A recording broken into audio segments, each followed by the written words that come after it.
안녕하세요. 반갑습니다. 만나 뵙게 돼서 기쁘고요.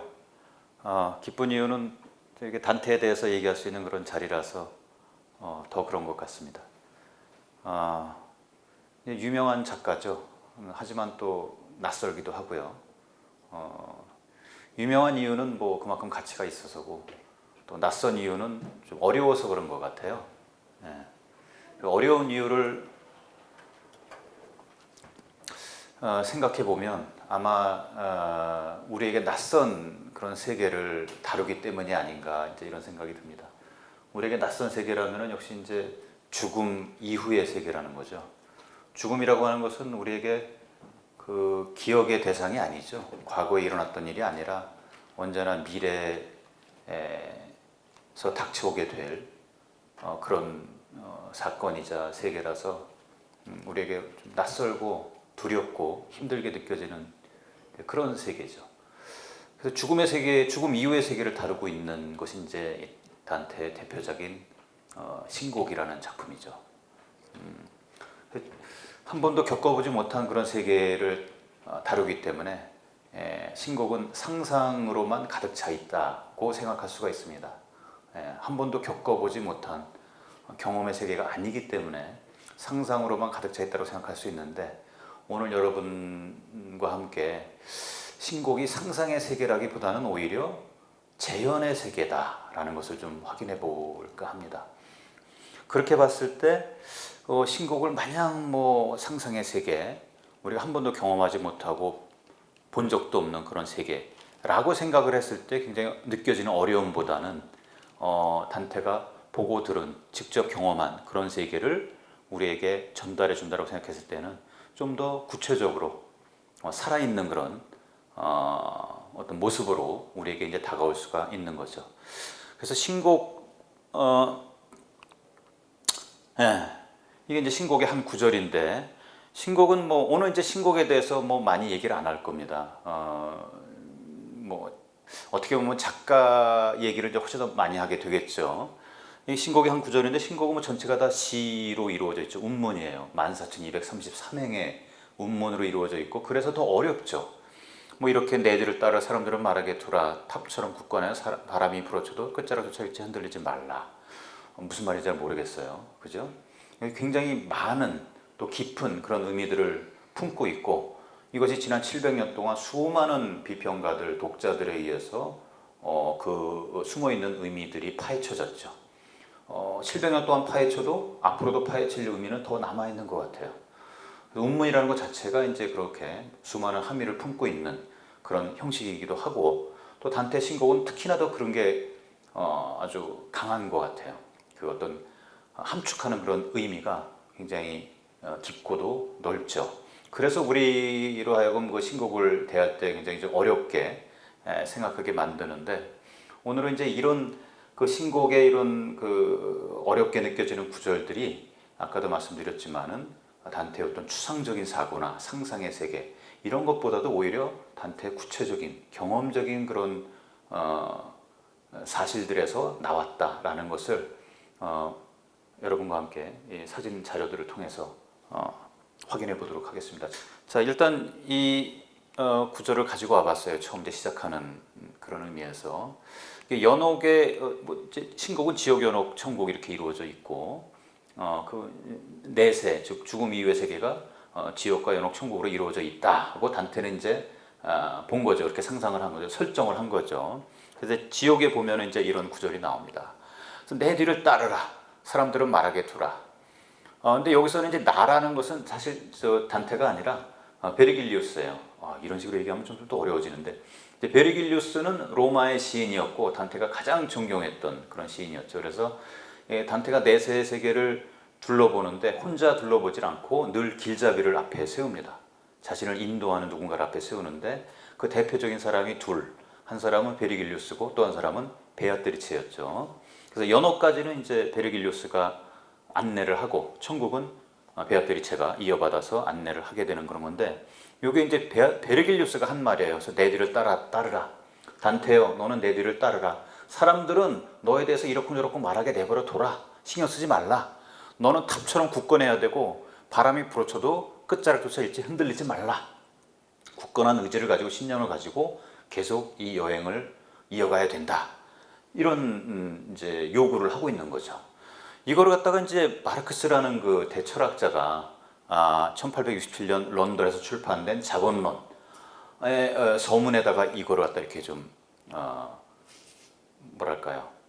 약간 좀 고치면서 이걸 썼어요. 그래서 저도 이걸 이런 구절이 정말 있구나. 그래서 이렇게 서문에 이제 자본론 서문에 보면 맨 끝에 이런 문장을 딱 써 넣어요. 마르크스가. 이탈리아어로, 영어가 아니라 독일어가 아니라 이탈리아어로. 근데 요게 이제 요 첫 번째 문장, 내 뒤를 따르라 사람들은 말하게 두라. 요거를 약간 고쳐서 너의 길을 따르라 사람들은 말하게 내버려 두라. 그러니까 마르크스도 역시 단테처럼 어떤 자신의 신념, 그 당시에 영국으로 말하면 뭐 자본주의가 싹트고 발전하는 아주 혼란스러운 시기였는데 그런 자본주의에 대한 어떤 전면적인 비판, 굉장히 외로운 그런 길이었죠. 힘든 길이지만 자신의 신념을 아주 올곧게 유지하면서 나아가는 그런 것을 이제 마르크스는 단테에게서 그런 힘을 얻었다라고 이제 볼 수가 있는 거죠. 자, 단테가 어떤 길을 걸어갔는지 한번 이제 쭉 보겠습니다. 갑자기 이건 또 뭘까요? 이거는 이제 로댕의 지옥의 문이죠. 이것은 아마 파리에 있는 그 지옥의 문인 것 같아요. 근데 여기서 가져온 이유는 여기 이제 생각하는 사람이 있죠. 생각하는 사람 여러분들 잘 알고 있죠. 생각하는 사람은 원래 이렇게 지옥의 문에 붙어 있는 그런 조각품이었는데 워낙 유명해지니까 이것을 이제 따로 떼어서 또 만들기도 하고 전시되기도 한 그런 거였죠.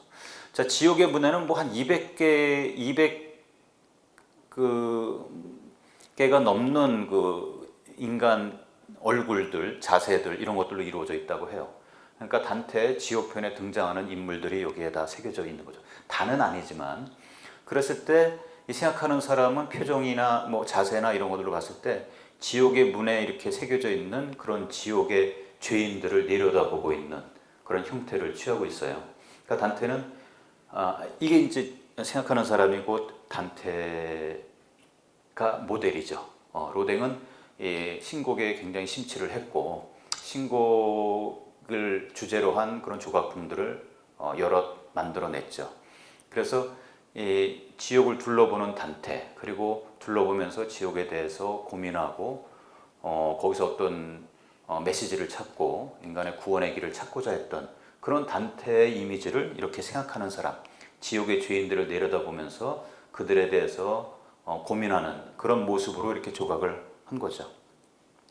자, 좀 확대시켜 보면 이런 식입니다. 그래서 저는 뭐 여러 측면에서 볼 수 있겠지만은 저는 특히 이 로댕의 생각하는 사람, 단테가 모델이 되었던 생각하는 사람의 포인트가 이 발가락에 있다고 생각을 해요. 또 무슨 얘기냐면 발가락에 자세히 보시면은 굉장히 힘이 들어가 있다는 걸 알 수가 있죠. 발가락이 구부러져 있고 아래로 떨어지지 않으려고 하는 거예요. 버티고 있는 거죠. 아래로 떨어지지 않으려고 버틴다. 왜 아래로 떨어지는 것에 대해서 버틸까요? 아래에서 끌어내리는 힘은 곧 지옥의 힘입니다.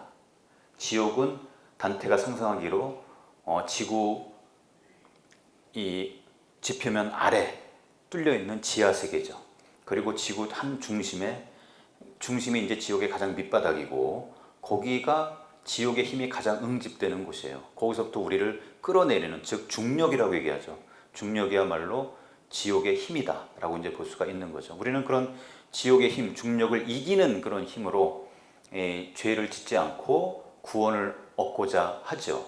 그래서 천국은 하늘에 있고 중력의 힘으로부터 벗어나는 그런 힘으로 하늘로 향하는 그런 구원의 날개를 펼치게 되는 것입니다.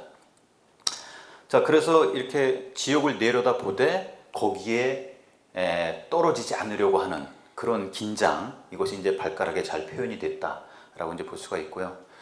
그러니까 우리는 이제 단테는 생각하는 사람의 이미지, 이것이 굉장히 강하다라고 이제 여러분들이 생각해도 좋을 것 같습니다. 그것을 우리는 지성이라고 부를 수가 있고요. 단테를 받쳐주는 두 가지는 사랑과 지성이죠. 자, 여행을 떠나보겠습니다.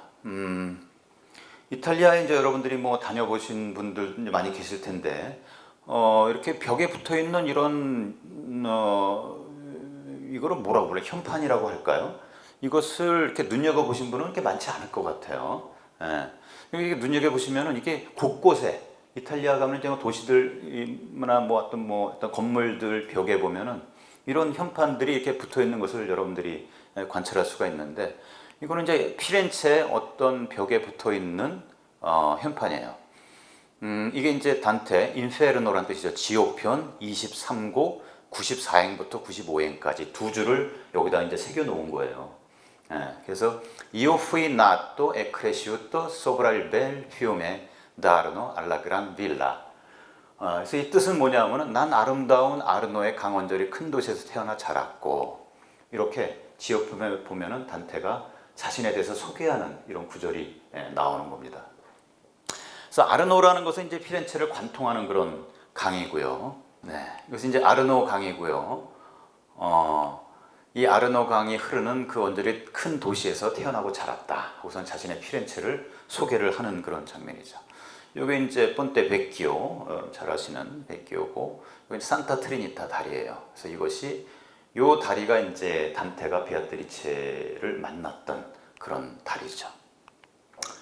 피렌체 전경이라고 볼 수가 있죠. 팔라초 베키오가 있고, 산타 마리아 델 피오레 두오모라고 해서, 이제 두오모라는 말은 그 신의 집이라는 그런 뜻인데, 이탈리아 뿐만 아니라 유럽의 중세 흔적이 남아 있는 도시들은 다 두오모가 있죠. 도시들 보면 이제 한 가운데 두오모가 있죠. 피렌체 두오모는 특히 이제 산타 마리아 델 피오레라는 이름을 갖고 있습니다. 지오토라는 조각감이 건축가가 만든 종탑도 있고, 그 옆에 세례당도 있습니다. 산 조반니 세례당이라고 부르는데, 산 조반니는 이탈리아어고 이제 우리가 이제 성 요한이라고 알고 있는, 그래서 이 단테도 여기서 이제 세례를 받았죠. 네. 여기 이제 산타크로체 성당이고요. 저는 산타크로체 성당을 굉장히 좋아합니다. 이게 국립박물관이 도서관이고요. 네, 그런 식입니다. 자, 이것이 이제 산타크로체 성당 앞에 세워져 있는 단테의 석상이죠. 자, 어떠세요? 이미지가 굉장히 좀 뭐라고 표현해야 될까요? 당당할까? 당당하다? 뭔가 좀 먼 곳을 내다보고 있고, 뭔가 이끄는 그런 힘 같은 거, 멀리 내다보는 성각자 같은 그런 분위기. 이 석상은 사실 19세기 중반에 세워졌어요. 19세기 중반이라고 하면 이탈리아는 통일 운동이 전개되던 그런 시기였죠. 단테는 이탈리아 국민들에게 영웅이었어요. 네. 그러니까 1300년 전후로 살았던 그런 시인이지만 이탈리아인들에게는 영원한 영웅이자 지도자, 이탈리아 국민, 민족을 좋은 길로 이끄는 그런 길잡이, 이런 식으로 그 자리가 딱 매겨져 있죠. 네, 아래에서 찍어보면 이렇고요.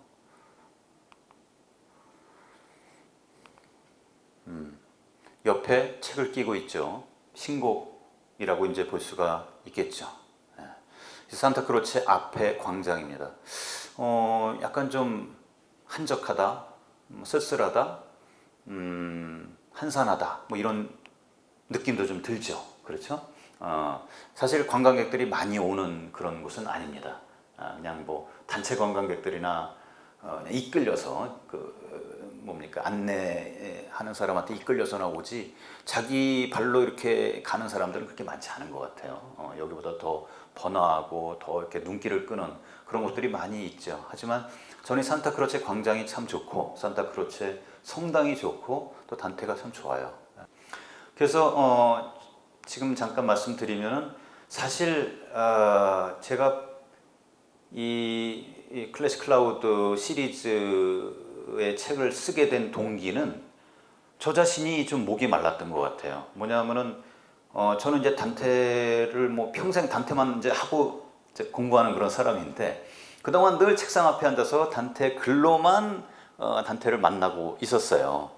그렇지만은 그것이 이제 얼마나 저의 어떤 그 갈증을 해소시켰나 이렇게 생각을 해보니까, 이게 너무 추상적이고 철학적이고 그런 사변적인 세계에만 제가 머물러 있지 않는가, 이런 생각이 든 거예요. 단테는 엄연히 살아 있었던 사람이고, 그렇죠? 아까도 말씀드렸지만 자신의 경험을 투영을 해서 죽음 이후의 세계를 그려낸 그런 사람인데 그 사람의 살아있었던 그런 경험의 세계를 제가 둘러봐야 되지 않느냐 이런 생각이 자꾸 들었던 차에 이제 이런 기회가 생겨서 저 자신이 아주 기쁘게 행복하게 이렇게 여행을 한 곳이었거든요. 그래서 저는 그 단테가 갔던 곳, 단테가 바라보았던 곳, 단테가 어떤 뭔가를 들었던 곳, 만져봤던 곳, 냄새를 맡았던 곳 이런 곳들을 가보려고 노력을 했어요. 근데 그런 곳이 역사서에 딱딱딱 기록되어 있지는 않아요. 물론 이제 보카치오가 단테 생애라는 그런 책을 썼지만 단테가 죽었을 때 보카치오가 한 7살 정도 됐던 것 같아요. 지금처럼 뭐 이렇게 뭐 방송이라든가 커뮤니케이션 이런 게 뭐 원활하지 않았으니까 아마 그렇게 직접적인 자료의 바탕에서 그 단테 생애라는 책을 쓰지 않았던 것 같아요. 그리고 그 책에 보면 이렇게 아주 뭐 자세한 그런 기록들은 별로 없어요, 사실. 그래서 저는 그런 역사적인 기록에 의지할 수가 없었고 그 대신에 단테가 남긴 단테 자신의 글, 주로 이제 신곡이죠, 주로. 그다음에 이제 베아트리체에게 바친 새로운 삶이라고 하는 그런 책. 그 외에 이제 다른 여러 책들을 참고를 하면서 말하자면 글 속의 세계로부터 이 사물의 세계로 이렇게 더듬어 나아가는 그런 식의 이제 여행을 제가 스스로가 이제 한 거죠. 그러면서 그동안 글로만 알았던 그런 단테 세계가 이제는 눈으로 보이는 그런 세계로 확인이 될 때마다 저는 아주 희열을 느꼈죠.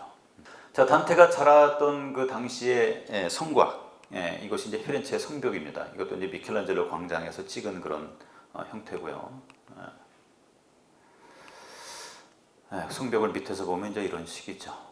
이거는 이제 단테 생가는 아니고 이제 단테의 그 뮤지엄이죠, 말하자면. 여기서 태어났다고 볼 수는 없고요. 단테 이제 뮤지엄. 늘 이제 뭐 이렇게 관광객들로 북적이죠. 이것이 이제 아까 말씀드렸던 그 단테와 베아트리체가 만났던 산타 트리니타. 트리니타는 이제 트리니티 그 삼위일체라는 뜻이죠. 성삼위일체 다리. 좀 촌스럽게 들리네요. 산타 트리니타 다리요. 뭔가 좀 있어 보이네요.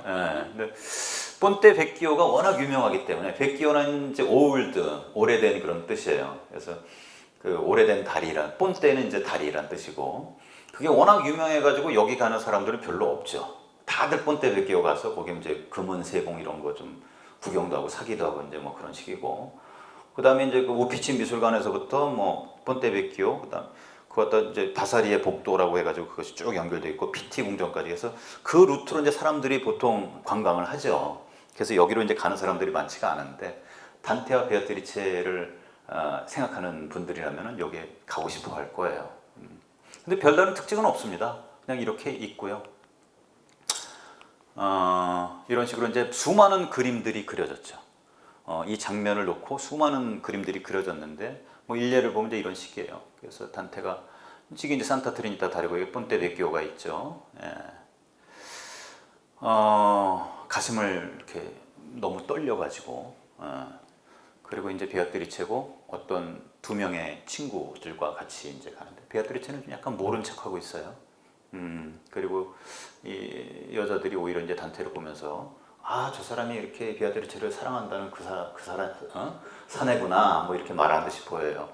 이것을 단테는 새로운 삶이라는 책에서 이런 식으로 표현합니다. 많은 날들이 지난 후에 앞에서 지극히 친절한 숙녀로 묘사한 현년에 뒤이어 정확히 9년이 흘러 뭐 이런 것들이 좀 어렵죠 말이. 앞에서 내가 지극히 친절한 숙녀라고 묘사했어요. 그 베아트리체가 나타난 걸 가지고 그 현년이라고 하죠. 그러니까 정확히 9년이 흘렀다. 9살 때 처음 만났다고 이제 단테는 이렇게 쓰거든요. 자기 책에다가 9살 때 처음 만났다. 그리고 9년이 흘렀기 때문에 지금 18살 때 두 번째로 베아트리체를 만나는 거예요. 그래서 이렇게 이런 것도 실제로 딱 두 번 만났다 뭐 이런 식으로 이제 쓰는데 실제로는 안 그랬을 거예요. 실제로는 뭐 굉장히 많이 만났겠죠. 많이 만났을 거예요. 근데 뭔가 좀 신비적인 그런 분위기, 신비화하려는 어떤 그런 의도가 있는 것 같아요. 그래서 9, 18 이것이 이제 3의 배수들이죠. 삼위일체 어떤 그 수의 상징성 이런 것들을 굉장히 많이 가져오죠.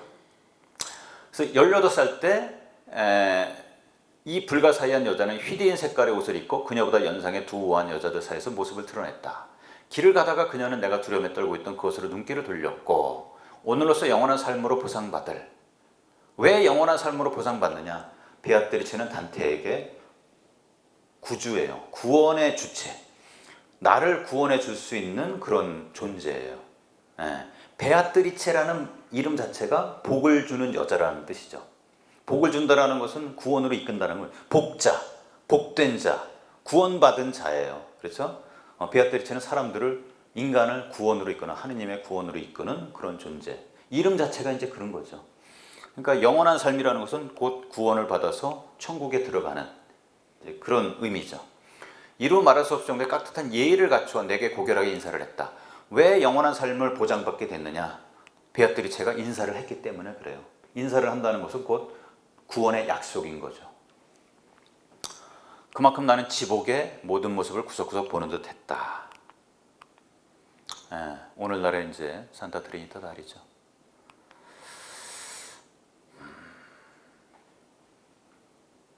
제가 이렇게 가만히 있는 것은 한번 감상해 보시라는. 자, 이것은 이제 베아트리체의 무덤이 있는 성당이에요. 성당이라기보다는 약간 좀 예배당, 아주 작은 규모의. 베아트리체는 불행하게도 이제 다른 남자에게 시집을 갔죠. 그래서 1290년에 시집을 가서 아마 1년도 안 돼서 사망을 했다고 하죠. 단테는 뭐 다른 남자와 결혼하게 된 것에 대해서 굉장히 가슴 아파하고, 그리고 또 1년 만에 세상을 떠난 것에 대해서는 너무너무 이제 슬퍼하죠. 그런 것이 이제 새로운 삶이라는 책에 다 들어있죠. 이런 식이에요. 자신의 마음을 어떤 식으로 묘사를 하냐면은 해가 어두워지는 것이 보이는 듯했고, 마치 한 몇 주 전에 일식이 있었죠. 뭐 그런 것처럼 대낮에 해가 깜깜해지는 그런. 일식은 사실 예수 그리스도가 십자가에 못 박혀 돌아가실 때 일어났다고 하죠. 그러니까 약간의 이제 그런 연결이 있는 거예요. 나에게는 예수 그리스도 같은 존재야, 베아트리체가. 그러니까 베아트리체가 죽을 때에도 예수 그리스도가 죽을 때처럼 똑같이 일식 같은 게 일어났다라고 이제 상상을 해보는 거죠. 흐느낀다고 생각하게 만들 그런 색채로 별들이 모습을 드러냈다. 별들의 색이 꼭 흐느끼는 것처럼 느껴졌다라는 거죠. 공중을 날아다니는 새들이 죽어 떨어지고 엄청난 지진이 일어난 것만 같았다.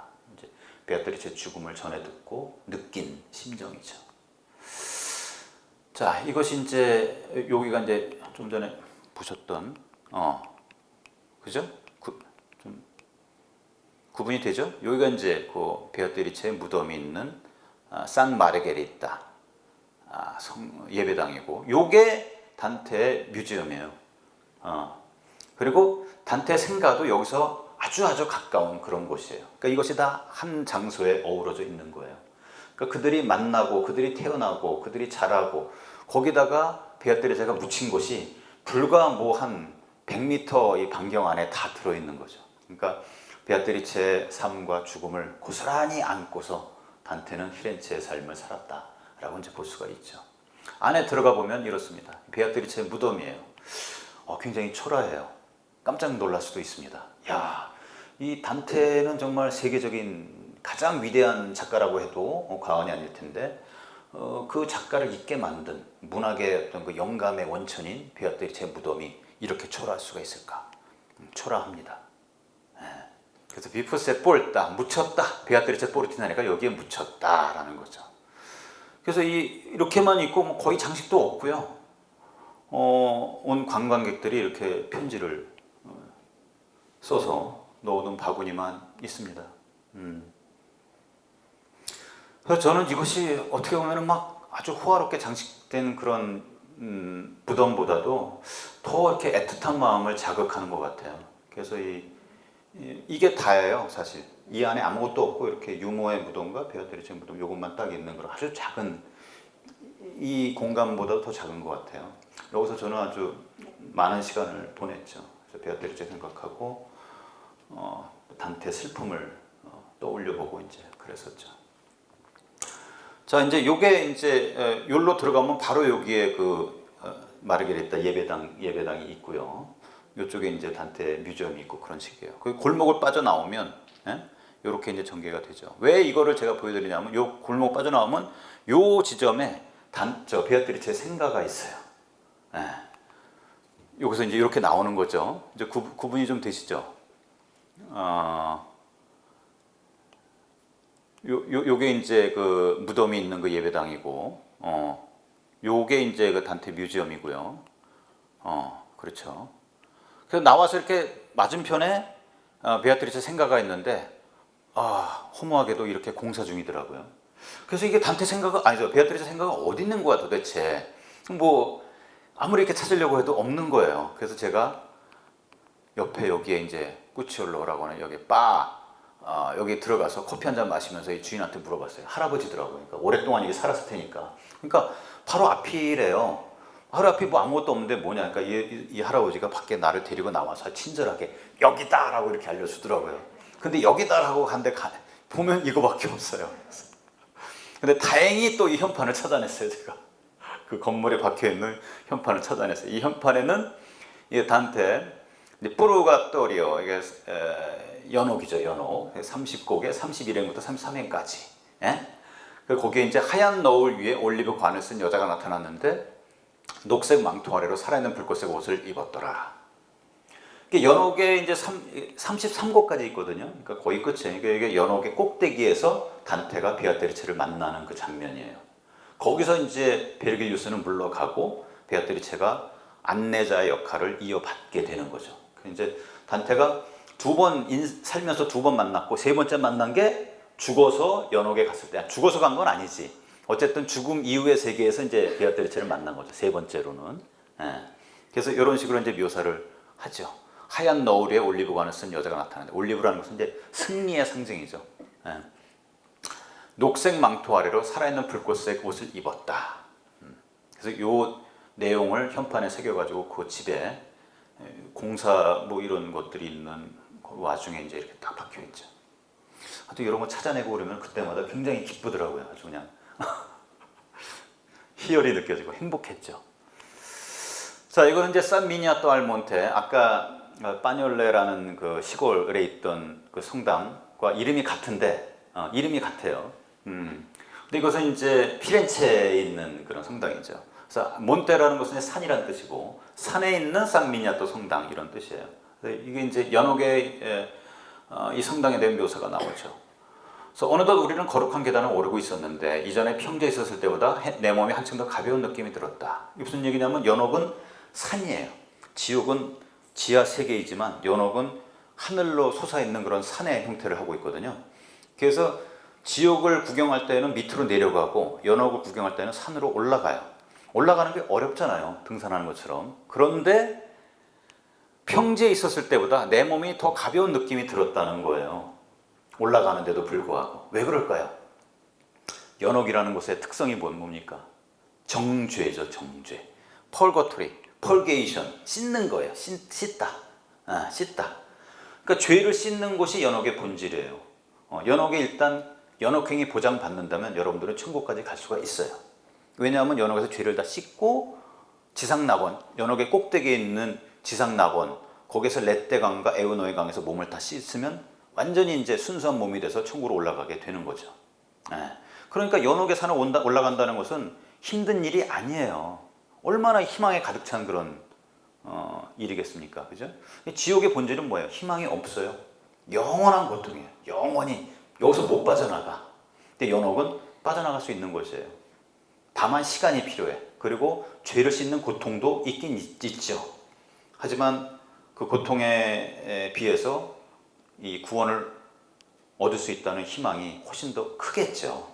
그래서 단테가 이렇게 연옥의 산을 올라가면서 몸이 가벼운 느낌이 들었다. 그래서 이 얘기를 하면서 이 산미냐토 알 몬테를 소개를 하는 거예요. 자기가 피렌체에서 이렇게 자라면서 여기를 자주 갔는데 이 계단을 올라갈 때 내가 이제 그런 느낌을 받았다라고 해서 연옥의 산에 올라가는 느낌을 이렇게 자신이 살았을 때 경험에 비추어서 우리에게 이제 소개를 하죠.